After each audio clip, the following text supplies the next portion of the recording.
안녕하세요. 저는 29살 직장 다니는 여자입니다. 전 남자친구와는 연애를 대학교 다니던 시절부터 7년이라는 긴 시간 동안 연애를 했습니다. 학교도 같은 학교를 나왔고 취직 준비할 때도 같은 학원이나 스터디 그룹 다니며 오랜 시간 함께 했어요. 서로 대학교 졸업 후에 1년 정도 좋은 직장 잡기 위해 취직 준비를 하는 기간을 가졌고 그때는 서로 공부하고 자격증 따는데 바빴지만 말한 대로 같이 그룹 스터디 다니면서 데이트와 공부를 병행하면서 계속 만났습니다. 20대 중반을 넘어가고 서로 취직한 이후에도 계속 만났으니 주변 지인들도 당연히 저희가 미래에 결혼을 할 거라 믿었고 그 생각은 저도 남자친구도 똑같았어요. 오랜 시간을 같이 지낸 만큼 제가 남자친구에 대해 많은 걸 알고 있다 그렇게 생각했는데 정말 맘먹고 숨긴다면 알 수가 없는 것 같습니다. 저랑 긴 만남을 가져온 남자친구가 정상인지 아닌지 알 수 있는 방법이 있는지 말이에요. 연애할 때야 여자친구한테 못하는 남자친구 어디 있겠어요. 어머니를 끔찍히 아끼는 효자인 건 알고 있었지만 그렇게 효도에 얽매여 있는 그런 사람이라고는 생각도 한 적 없었거든요. 효자인 게 나쁜 게 아니에요.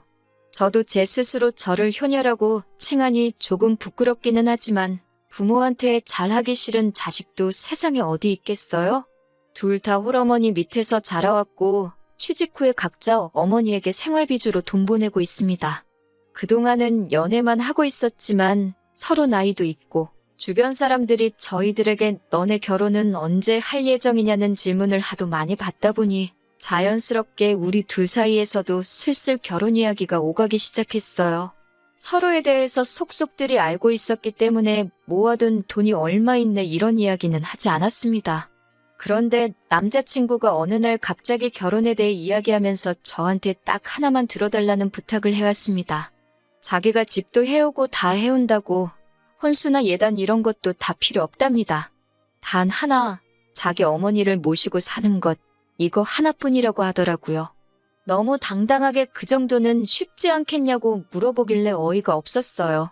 그게 뭐가 쉽냐? 결혼 조건 중에 제일 어려운 게 아니냐고 장난치지 말라고 되받아쳤죠. 서로 다른 직장을 다니며 회사 가까운 곳으로 자리 잡아 둘 다 자취를 하고 있는 상황이었거든요. 남자친구 어머님이 사는 곳이 두 사람 다니는 직장에서도 가까운 곳이 아닌데 그 집에 들어가서 살자는 겁니다. 가구나 가전제품 및 살림살이들은 서로가 쓰던 것들이 있으니 그걸 가져오면 되고 그 외에 필요한 것들은 자기가 다 해오겠다고요. 제가 부탁을 들어줘야 하는 상황이니까 맨몸으로 시집오라고 합니다. 쉽다고 말했으면서 자기가 엄청 어려운 부탁하는 건 알고 있기는 하더라고요. 둘 다 비슷한 회사 다니면서 월급도 비슷하게 받고 있는 상황이었기 때문에 저도 할 말은 해야겠다 싶더라고요. 엄마 집으로 들어가서 사는 거면 집은 나도 해올 수 있고 침대며 필요한 혼수들도 전부 제가 해올 능력 된다고요. 그래서 반대로 저도 남자친구한테 물어봤어요. 너가 해올 것들 내가 다 해올 수 있는데 그러면 반대로 우리 부모님 모시고 살 수 있냐고요. 침대 하나만 사오면 부모님 모시고 살 수 있는 거냐고 물어봤어요. 그랬더니 자기가 무슨 침대 하나만 들고 결혼하려고 했는 줄 아냐면서 저보고 비하기 심하다고 하네요. 애초에 신혼생활부터 우리 엄마가 됐든 너네 엄마가 됐든 학가에서 살 생각 전혀 없었다고. 혹시나 만약에 나중에 둘 중에 어느 한 분이라도 나이 드셔서 거동이 힘들거나 상황이 안 좋아지면 모를까? 아직 우리 엄마나 너네 엄마나 다 한참 되시고 일도 하고 계시는데 우리가 왜 신혼부터 모시고 살 생각을 하고 있어야 되냐고. 나는 그렇게 못하겠다. 솔직한 마음을 이야기했어요. 그랬더니 남자친구가 저한테 그래? 그럼 너는 나랑 결혼 못하겠네. 이렇게 자신있게 대답하더라고요. 그때 느꼈어요. 이 사람이 말하는 게 떠보는 게 아니고 진심이라는 걸요. 무슨 면접 보는 것도 아니고 아무리 몇 년을 연애해왔지만 결혼의 자격을 자기 입으로 논하는 게 어이가 없었죠. 부모님 안 모시고 산다면 결혼을 안 하려고 하는 거냐 물었더니 다른 건 몰라도 그것만큼은 양보를 못 하겠다고 하더라고요. 그래서 저도 알겠다고 그러면 둘 다 더 이상 시간 낭비할 게 뭐 있냐고 이만 헤어지자고 강수를 뒀어요. 그러니까 정말 입가에 거품을 물면서 저한테 뭐라 하더라고요.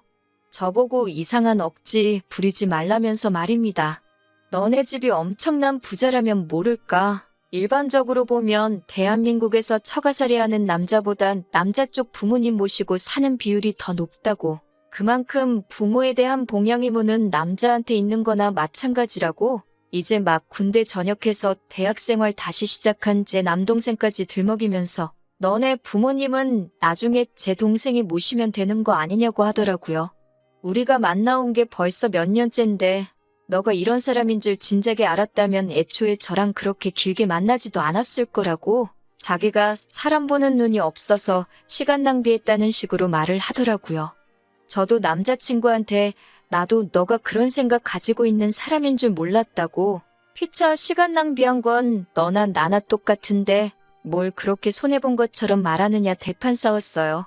서로 의견이 좁혀지지 않고 언성만 높아지고 있으니 더 이상 말할 가치도 없다는 생각에 이제 그만 헤어지는 게 서로를 위해서 더 좋지 않겠냐는 식으로 대화를 해나갔습니다. 이런 일로 헤어지게 되는 건 안타깝지만 그래도 여태 만나온 시간이 있는데 마지막 모습 이렇게 싸우고 끝내지 말자고요. 결국 7년 연애의 종지부를 찍게 되었네요. 앞서 말씀드렸다시피 같은 대학교 나오면서 취직 준비도 같이 했기 때문에 주변 인맥도 비슷해요. 저희들 오래 알고 봐온 사람들 많고 그 사람들 당연히 저희가 결혼하는 걸로 알고 있었을 테니 헤어지는 이유 솔직하게 말하면 주변 사람들한테 너가 욕먹을 거라고. 그러니까 그냥 오래 만나면서 성격 차이 같은 게 있었는데 그걸 이유로 헤어진 걸로 하자고 제가 제안을 했어요. 남자친구도 주변 사람들이 저희들에게 기대하던 모습을 익히 알고 있었기 때문에 남자친구도 그렇게 말을 맞추자는 부분에 대해서는 동의를 했습니다. 그렇게 저희는 헤어지고 무슨 일 때문에 헤어진 거냐 묻는 주변 사람들 질문에 저는 약속한 대로 남자친구와의 성격 차이 때문에 오랫동안 숙고하다가 결국 서로 좋은 모습으로 헤어지게 되었다는 식으로 이야기했습니다. 그런데 어느 날 제 친구가 저한테 진지한 표정으로 물어보더라고요.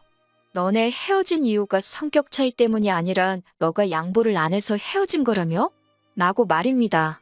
조금 쎄한 느낌을 받아서 그게 무슨 소리냐? 자초지종을 물어봤더니 다른 게 아니라 이놈이 지인들에게 애시당초 우리가 서로 합의한 대로 말하지 않고 없던 사실도 있던 것처럼 부풀려서 온갖 거짓말이랑 거짓말은 다 했더라고요.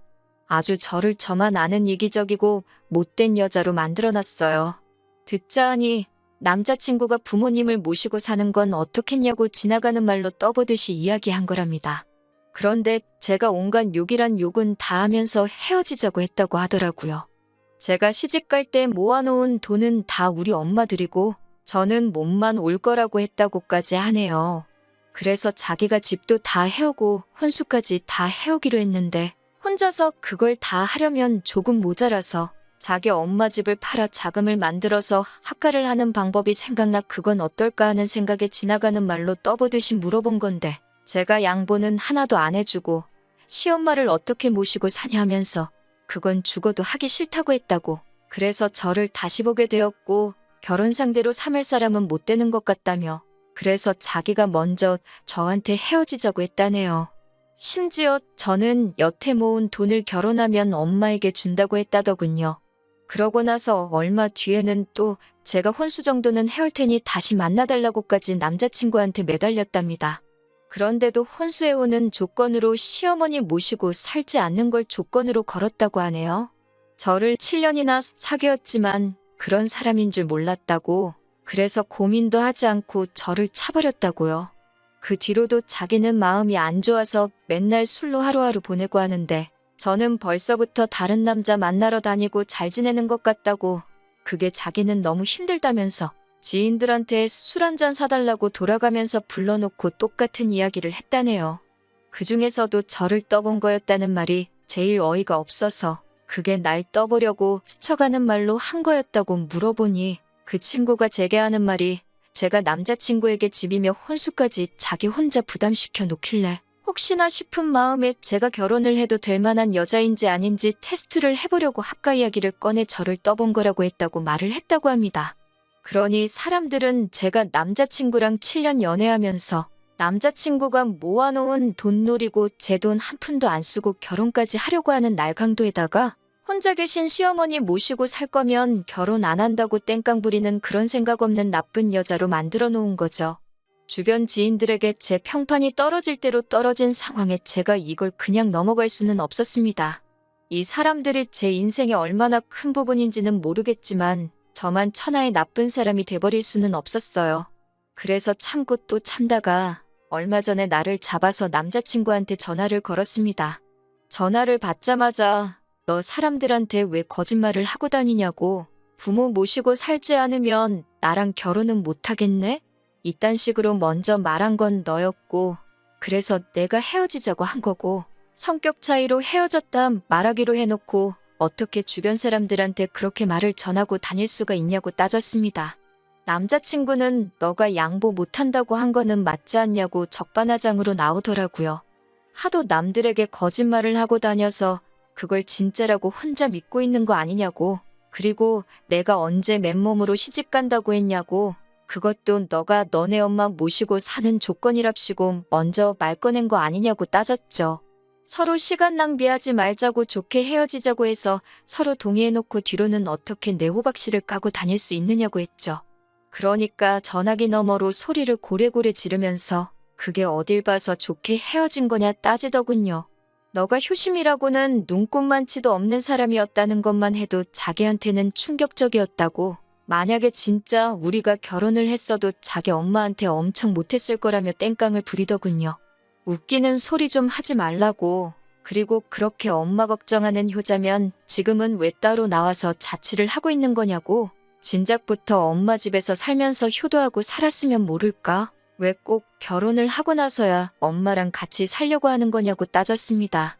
왜 꼭 효도를 결혼하고 나서부터 하려고 하는 거냐고. 진작부터 어머니 봉양하면서 살고 있었으면 모시고 살겠다고 말했을 때 너가 엄마를 끔찍하게 생각하는 걸 알고 생각이라도 해봤겠는데, 여태까지 대학생 시절부터 자취하면서 따로 살았으면서 왜 이제 와서 효자인 척 하느냐고 한마디 했죠. 그리고 합가 또한 사전에 저한테 비슷한 말 한 번 한 적이 없고, 결혼할 때 다 돼서 깜빡이도 안 켜고 일방적으로 그렇게 해야 한다 통보한 거는 너 아니냐고 계속 쏘아붙이니 자기가 주변 사람들한테 해놓은 거짓말이 앞뒤가 안 맞는다는 걸 느꼈는지 아무 말도 못하고 있더군요. 그러다 한참 뒤에야 어쨌든 너는 모시고 살 생각이 없는 거 아니냐고, 그게 이기적인 거라고 하더라고요. 여기까지 듣고 있으니 더 말할 것도 없다 생각해서 할 말 다 했다고, 뒤로는 거짓말하고 다녀도 전화기로는 솔직해줘서 고맙다고 이야기했어요. 남자친구가 무슨 소리냐고 물어보길래 몰래 준비한 깜짝 이벤트를 공개해줬습니다. 여태까지 통화한 거는 스피커폰이었고 지금 나 혼자 있는 게 아니라고요. 내 옆에 지금 너가 나에 대해 거짓말하고 다닌 사람들 전부 한자리에 모아놓고 다들 들을 수 있게 스피커폰으로 전화한 거였다고. 뒤로는 나 몰래 모두에게 거짓말하고 다녔지만 이렇게 스스로 오해 풀어줘서 고맙다고 했습니다. 지인들을 공유하다 보니 남 일에 관심 많고 여기저기 떠벌리기 좋아하는 지인들도 많았어요. 최대한 우리 공통된 지인들에게 이 모든 진실을 속속들이 알려줄 만한 사람들로 엄선해서 자리를 만들었습니다. 남자친구는 제가 저 혼자서 전화를 걸었다고 생각하고 그 사람들이 모여있는 자리에서 사건의 전말을 자기 입으로 다 불어버리고 만 것이죠. 마지막 인사로 여태 뒤에서 나 씹어대느라 술값이며 돈 좀 썼을 텐데 이렇게 스스로 오해를 다 풀어줘서 고맙다고 했어요. 그리고 앞으로 다른 사람 한 방 먹이려거든 좀 더 조심 좀 하고 머리도 좀 쓰라고 전해줬습니다. 전화기 너머로 부들대고 있는 게 다 느껴지더라고요. 다행스럽게도 전 남자친구 덕분에 땅에 떨어진 제 평판은 얼마 뒤에 다시 돌아왔어요. 뒤에서 저를 씹고 수군거리던 사람들도 제가 그럴 사람이 아니란 거 알고 있었다고 저에게 다가와 마음고생 많았다고 다독여주더라고요. 무엇보다 놀랐던 건 남자친구가 이렇게 많은 사람들에게 제 뒷담화를 하고 다녔나 싶을 정도로 열 손가락으로 헤아릴 수도 없을 정도로 수많은 사람들이 이제야 오해를 풀었다며 저에게 연락을 해왔다는 거예요. 같이 취업 준비하면서 오랫동안 쌓아온 인맥이기 때문에 모임도 그만큼 잦았는데 남자친구는 그렇게 만천하에 자기의 본색을 들켜버린 이후로는 지인들 모임에도 코빼기도 비추지 않게 되었습니다. 네 편, 내 편 나눠서 싸우려고 하던 건 아닌데 그래도 이유도 모르고 한 방 먹었으면 더 크게 한 방 돌려주는 게 인지상정 아니겠어요? 7년을 만나온 남자친구와는 영영 이별하게 되었지만 남자친구는 저뿐만 아니라 그동안 같이 동고동락 해오면서 오랫동안 이어온 인연들까지 다 잃게 되었네요. 자식이 부모에게 효도하는 건 당연한 일입니다. 그런데 자기가 직접 해야 할 효도를 다른 사람에게 떠넘기는 건 진짜 효도가 아니라고 생각해요. 대신 해줄 사람을 찾을 시간에 엄마 주름진 손에 로션이라도 발라드리는 게 진짜 효도 아닐까요? 저도 이번 일을 계기로 다음에 만날 사람은 꼭 서로의 의견에 귀 기울여주고 대리효도 강요하지 않는 사람을 만나야겠다는 생각이 드네요.